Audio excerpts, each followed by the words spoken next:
No one was prepared for the storm's speed. It came faster than anyone expected.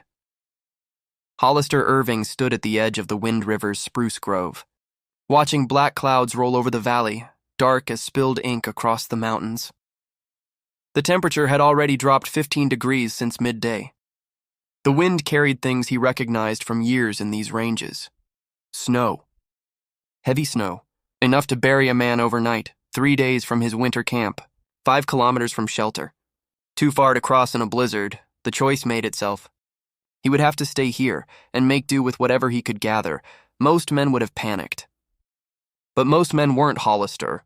It was November 1829. 6 years in the Rockies had made him a seasoned free trapper. While others worked in large brigades, Hollister preferred solitude. Smaller runs, bigger rewards. The risks were his. So were the profits. He had learned from French and Canadian trappers along the Missouri and from northern tribes who understood cold better than anyone. What they taught him had saved his life before. Tonight, he would need it again.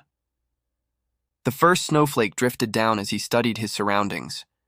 The spruce grove broke the worst of the wind, but the ground was soaked after days of rain. Every log he saw glistened with wetness. His palms were already numb. He knew he had maybe an hour of daylight left. After that, the temperature would fall fast. Without fire, he wouldn't see morning.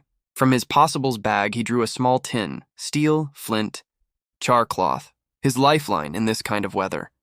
He also knew a truth that greenhorns never learned.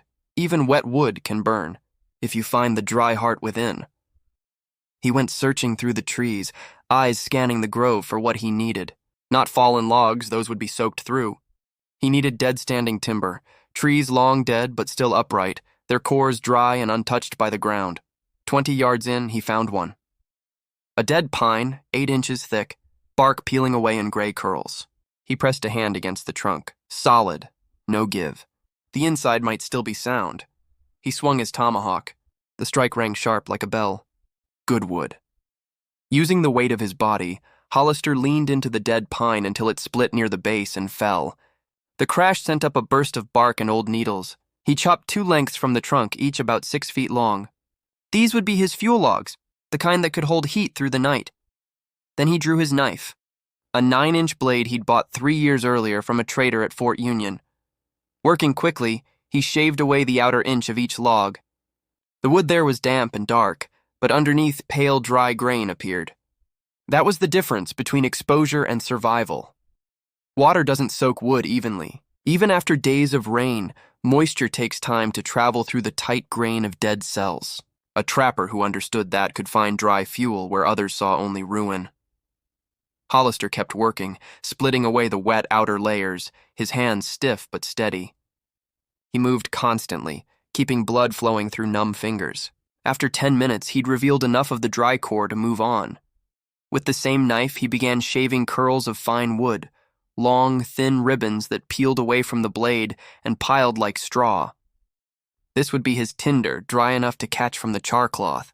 The wind was picking up. Snow thickened. He guessed he had maybe 30 minutes of workable light left.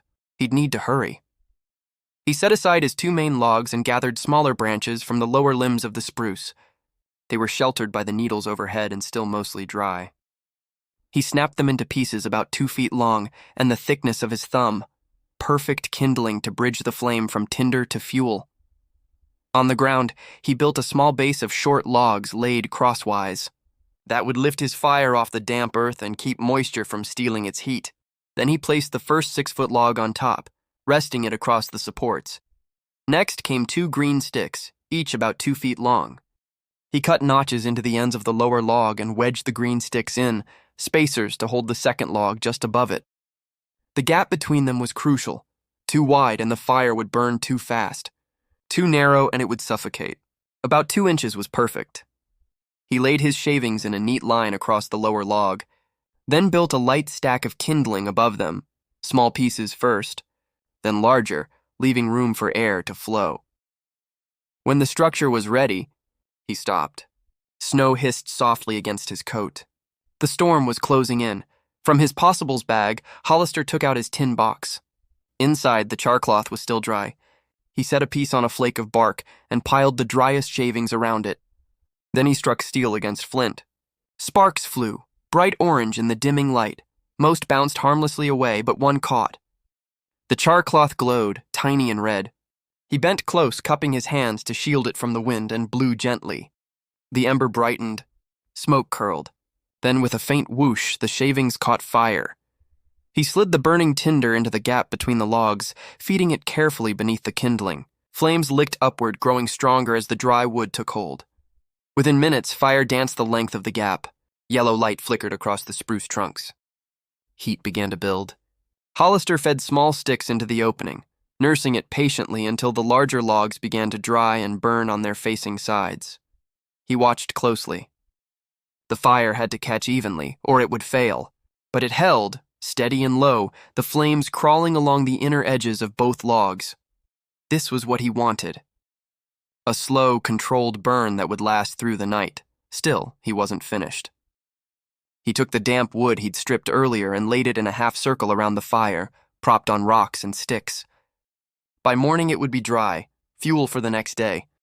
Snow was falling hard now, thick flakes spinning in the dark. Hollister brushed a space clear beside the fire, then cut spruce boughs and laid them thick on the ground for bedding. Over that he spread his buffalo robe, angling it to reflect heat from the flames. The cold deepened fast. Below freezing now, maybe far below. Wind roared through the grove, but the fire held its shape, bright and steady between the two logs. Hollister lay down, turning so the warmth reached his head and feet alike. The long log fire did its work, radiating heat the full length of his body. Outside, the storm raged. Inside his small circle of firelight, there was calm. He thought of the men who had taught him, Pierre Marchand, old Jean-Baptiste Lavallee, trappers who'd learned the same technique from hunters far to the north. Names long gone, but their knowledge lived on in him. The French had a word for it, something like rocovalca. He never quite got it right. But up here, names didn't matter. What mattered was that it worked. All night the fire burned, steady, patient, consuming itself from within. Every few hours, Hollister woke, checked it, and fed in a new piece of wood. Each time the coals glowed hot, ready. The logs had settled closer together as they burned, keeping the airflow perfect. By midnight, he added 2 of the drying branches from the ring he'd built earlier. They caught quickly, extending the fire's life without rebuilding it. That was the genius of this design. It tended itself. When dawn came, the storm had passed. A few inches of snow covered the ground and the folds of his robe, but he was warm, alive. The fire was now a glowing bed of coals, still giving off strong heat. Hollister took a stick and drew ash over the embers, burying them in a thick layer, banking the fire. It was an old trick, passed from hand to hand for generations. By covering the coals, you denied them oxygen but kept their heat. They would smolder quietly beneath the ash for hours, sometimes all day. When needed, you simply brushed the ash away, added kindling, and breathed life into them again. Simple, effective, life-saving. Hollister waited out the day, letting the snow settle. Every few hours he uncovered the coals, rekindled the fire, warmed himself, then let it rest again. When the weather cleared, he packed his gear and moved on, slow through the drifts, but alive. Alive because of knowledge, not luck. By the time the storm cleared completely, Hollister had learned again what every mountain man came to understand. Knowledge keeps you alive longer than strength ever could. He thought of it as he walked. The fire, the method. How something so simple could mean the difference between life and death. The long log fire wasn't just clever design. It was wisdom, refined by generations. From the Scandinavian hunters who first built them, to the northern tribes who adapted them, to the French Canadians who carried the knowledge west into the Rockies. Each group added something, an improvement here, a trick there, until it became a system that worked almost anywhere. And why it worked was pure science, even if they never called it that. Wet wood won't burn until its moisture evaporates. That takes heat, more heat than most fires can give. But moisture doesn't sink evenly. The outer layers soak fast while the inner heart stays dry for days. Split a log, find that core, and you've found life. Then there's the design itself. 2 logs parallel with a narrow gap. The space between them creates a channel of steady airflow, enough oxygen for combustion, but not so much that it burns away too fast. The logs protect the flame from wind. They feed themselves slowly, their inner faces turning to coal while the rest stays solid, ready to burn next. As they sink closer together, the balance remains perfect. The fire almost thinks for itself. When the night ends, you bank the coals. A layer of ash holds the heat in, keeping the embers alive. Hours later, a breath of air and a handful of kindling can bring it roaring back. No wasted time, no struggle, no second chance needed. That's what survival really meant in the Rockies: efficiency, patience, and control. It wasn't the romantic struggle of men against nature. It was men working with nature, using what they knew, what others had taught them.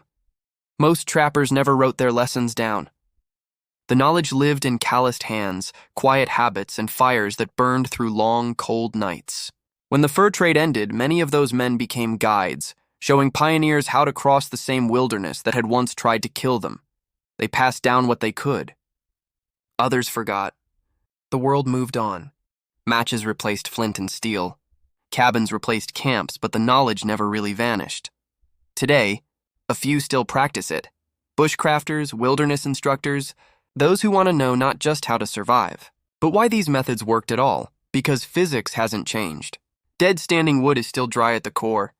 2 logs still make a perfect fire when all else fails. If you ever find yourself alone, cold, and soaked, remember Hollister Irving on that November night in 1829. He didn't survive because of luck or strength or courage alone. He survived because he knew how, because someone, somewhere, once took the time to teach him. That's what kept him alive. And what still keeps us alive. Whenever knowledge meets need and fire answers the cold.